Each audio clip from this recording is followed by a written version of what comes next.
10 things na natutunan ko sa discussion ni Merica at Richard tungkol sa marriage at pagbukod. 1. Priority shifts. Pag kinasal ka, ang priority mo na ay ang asawa at magiging anak mo, hindi na ang extended family mo. Core boundaries. Matter dapat malinaw ang hangganan, hindi na sila ang may final say sa buhay ninyong mag-asawa. 3. Hindi porket Christmas. Lahat ng kamag-anak bibigyan priority mo na ang asawa at anak mo, hindi ang buong barangay nyo. 4. Opinions versus decisions.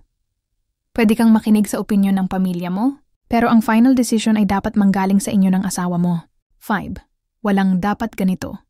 Hindi dahil ganito ang kinasanayan sa pamilya mo, ganun na rin dapat sa bago mong pamilya. Kayo ng asawa mo ang magdedesisyon kung paano nyo gustong patakbuhin ang buhay ninyo. 6. It's about teamwork, hindi kanino kakakampi kundi paano kayo magtutulungan. Mag-asawa kayo, hindi teammates ng magkabilang pamilya.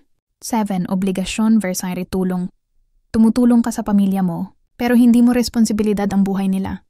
May sarili ka ng pamilyang dapat unahin. 8. Respect works both ways. Dapat marunong kang rumespeto sa extended family mo, pero ganun din sila sa bago mong pamilya. 9.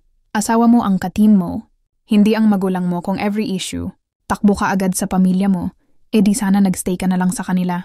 10. Marriage is a fresh start.